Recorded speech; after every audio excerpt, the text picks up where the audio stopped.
Good morning বন্ধুরা। তো সকালবেলা গাছের পাকা পাকা আম দিয়ে আজকের ব্লগটা শুরু করলাম। তো দেখো, ঘুম থেকে উঠে দেখি অনেক গাছের আম পড়েছে। তো সেগুলো দিয়েই মা সকাল সকাল পুজো দিল, আর তোমাদের সাথে শেয়ার করলাম প্রসাদটা। আর এখন আমি ওভেনটা জ্বালিয়ে নিচ্ছি, কারণ হচ্ছে দুধ জাল দিব এবং চা বানাবো সকালবেলার ব্রেকফাস্ট। তো চলো আজকের ভিডিওটা দেখতে থাকো। আর বাইরে প্রচণ্ড বৃষ্টি পড়ছে, তো ভাবছি আজ না হয় খিচুড়ি হয়ে যাবে। তো আজকের লাঞ্চ থাকবে হচ্ছে খিচুড়ি, গরম গরম খিচুড়ি, আর বাইরে পড়ছে বৃষ্টি। তো চলো আজকের ভিডিওটা কিন্তু সম্পূর্ণটা দেখবে, ক্লিপ করবে না। আশা করি তোমাদের ভালো লাগবে আজকের ভিডিওটা। তো কটা দিন ধরেই প্রচণ্ড বৃষ্টি পড়ছে, তার আগে ছিল প্রচণ্ড গরম, দেখতেই পেরেছো। আর এখন অঝরে বৃষ্টি পড়ে যাচ্ছে, আর এদিকে হচ্ছে চলছে আমবাবুচি। তো ভাবলাম যে না, আজ খিচুড়ি হয়ে যাক। তো সিম্পলভাবে খিচুড়িটা রান্না করছি। আর এদিকে দেখো অনেকগুলো বাসন জমেছে। তো সকাল সকালই আমার স্নান হয়ে গেছে, আর এ দেখো খিচুড়িটাও আমার হয়ে গেল। তো এখন ভাবছি যে গাছ থেকে অনেকগুলো আম পড়েছে, তো আমগুলো এখন কাটবো। তো আমগুলো ধুয়ে নিচ্ছি। তো আমাদের গাছের আমগুলো প্রচণ্ড মিষ্টি, কি বলবো, তোমরা যদি খেতে পারতে তাহলে অবশ্যই জানতে বুঝতে যে কেমন মিষ্টি। আর আমার ব্লগ যারা দেখছো আর যারা খেয়েছো তারা তো জানো, একদম কেনা আম এত টেস্টি আম। তো কিন্তু এবছর আমগুলো কী হয়েছে, পচে গেছে, বেশিরভাগই পোকা হয়ে গেছে, পচে গেছে। আর এই সময়টায় আমাদের গাছের আমগুলো থাকে না যদিও। তো এবারেই দেরি করে আম পেকেছে। আর এই দেখো আমগুলো কেটে নিয়েছি, আর এখন এখানে আমে দুধ দিয়ে দিচ্ছি, কারণ আমবাবুচিতে নাকি আম দুধ খেতে হয়, আম দুধ কাঁঠাল খেতে হয়। যাই হোক, তো সেটা কেন খেতে হয় অবশ্যই তোমরা যদি জানো কমেন্ট করে জানিও যে এই সময় আম দুধ কেন খেতে হয়। তো আমি আম দুধটা রেডি করে নিচ্ছি, তা এখন মাকে দিব আর আমিও খাবো। তো চলো। আর আমাদের মধ্যে সাদা পিঠেও খেতে হয় আমবাবুচিতে। যাই হোক, তো আমি সকালবেলা বানিয়েছিলাম সাদা পিঠে। তো সাদা পিঠে দিয়ে সকালবেলার ব্রেকফাস্টটা করেছি চা দিয়ে।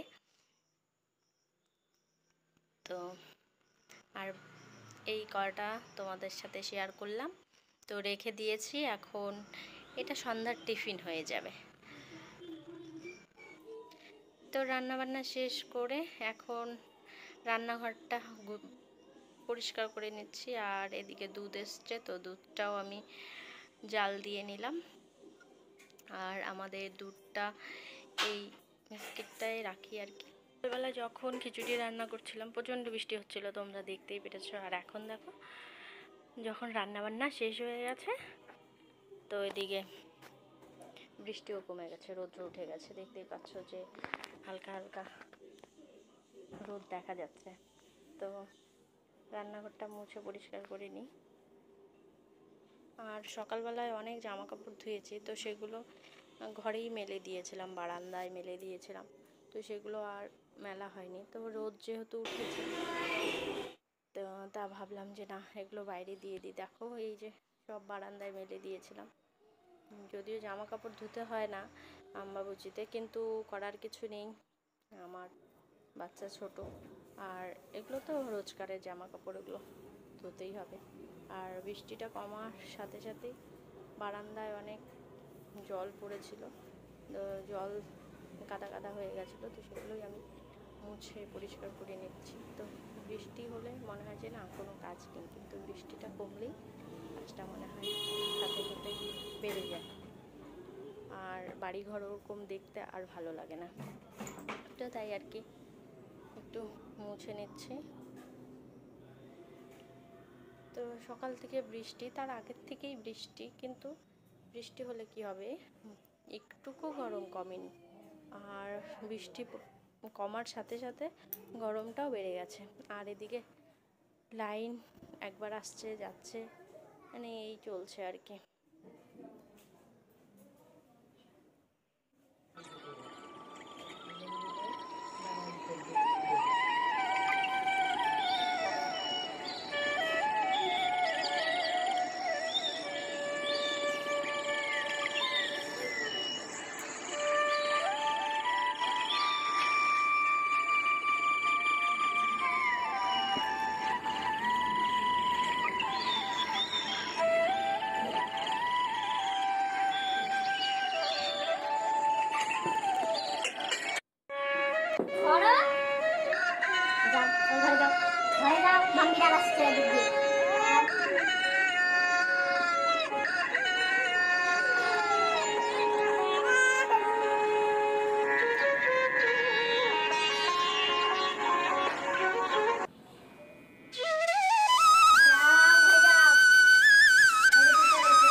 সাথে বকর করেই যাচ্ছে। বারবার বলছি যে নামিস না, তাও দুষ্টামি। ওই পাটটার মধ্যে কাদা এখানে বসে কাদার মধ্যে খেলছে। পড়বি তো এরামো দুষ্টু। ভাবলাম যে স্নান করাবো, তারপরেও কাদা মাখা শুরু। কাদার মধ্যে কি করতেছে ছেলেটা?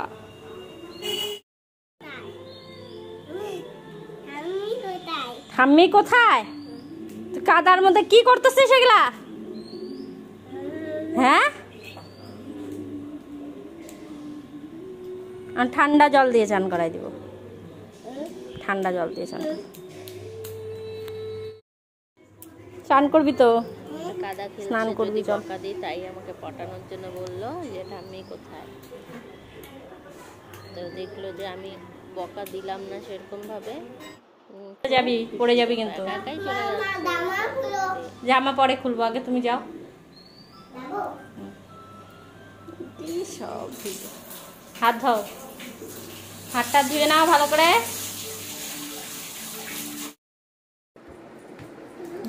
স্নান করে ছুট।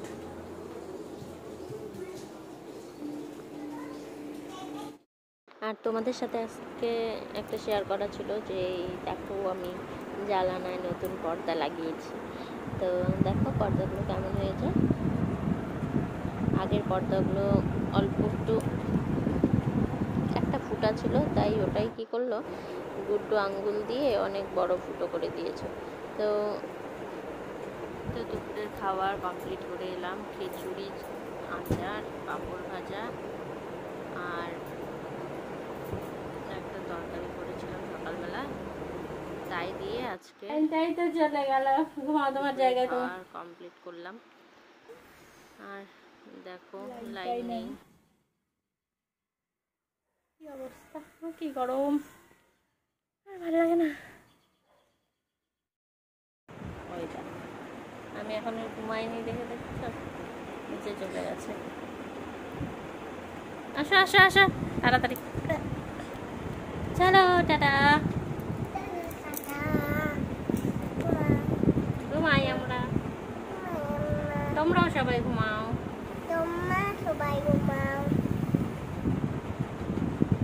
গুড ইভিনিং বন্ধুরা। তো সারাদিনের ব্লগটা আজকে তোমরা দেখতেই পারলে। আর আজকের ব্লগটা শেষ করব চা খেতে খেতে। তো সন্ধ্যাবেলা চলে এলাম আমি চা বানাতে। আর এখন চাটা খেয়ে নেব। সকালে রেখেছিলাম সাদা পিঠে, তোমরা দেখতেই পেরেছো। তো আজকের ব্লগটা কেমন লাগলো অবশ্যই কিন্তু তোমরা লাইক কমেন্ট করে জানাবে। আর পারলে পরে শেয়ার করে দিও আমার ভিডিওটা। আর যারা নতুন তারা অবশ্যই সাবস্ক্রাইব করে আমার পাশে থেকো। তো আজকের ব্লগটা এই পর্যন্তই। তো সবাই ভালো থেকো, সুস্থ থেকো আর আমার পাশে থেকো। তো আবার দেখা হবে আরেকটা নতুন ব্লগ বা রেসিপির সঙ্গে। তো ততক্ষণ তোমরা সবাই ভালো থেকো। Bye bye, tata, good night.